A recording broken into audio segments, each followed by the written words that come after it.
I interview these guys, one of the things that they have, and Sammy is a very much of a, he says, look, I'm a mafioso. I'm a true mafioso is what I am till today. He's in his late 70s. He still says that, right?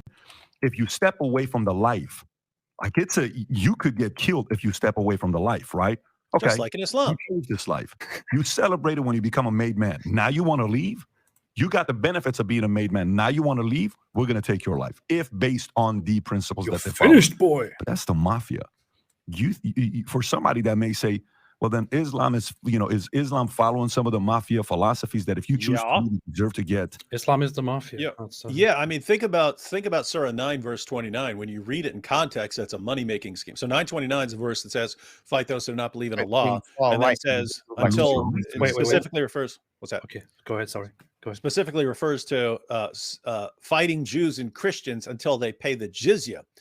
But if you look at the verse right before it, that's the verse that says that the pagans are no longer allowed to take the pilgrimage, and Muhammad's tribesmen, the Quraysh tribe, they're worried, hey, this is going to mess up our trade agreements with everyone. Once we tick everyone off, we say you can't take a religious pilgrimage anymore.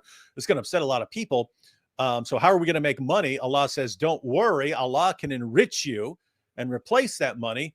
That's Surah 9, verse 28. Next verse, fight those who do not believe in Allah until they pay the jizya with willing submission and feel themselves subdued. So notice it's how are we going to make money? How are we going to make a living? You're going to fight people until they pay you not to do violence against them. So why am I paying this guy over here? Because it's protection money. Well, protecting me from who? Protecting me from the guy who says give him money or he's going to fight me. That sounds exactly like the mafia and saying, hey, I think your store needs some extra protection if you don't want anything to happen to it. And now look at the stupid response that Daniel Haqiqatjou will give.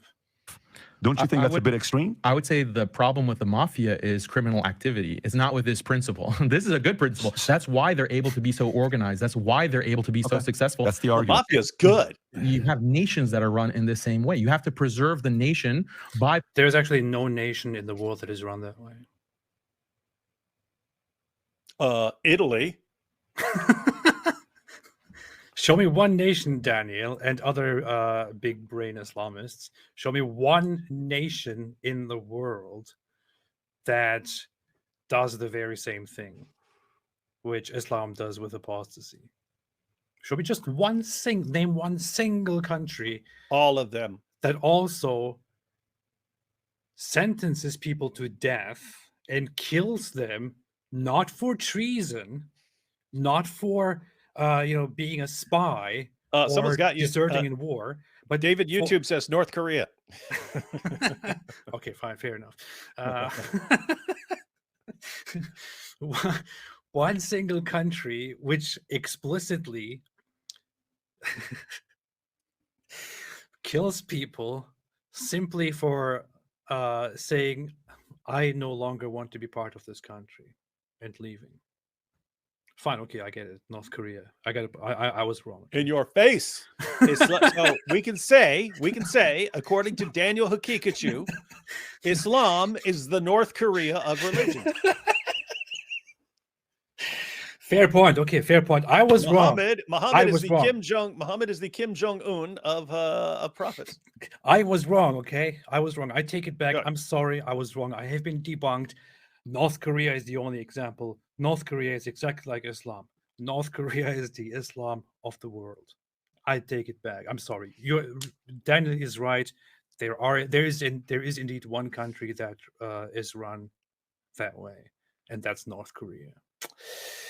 And they even have a guy that everyone is forced to worship, just like Muhammad.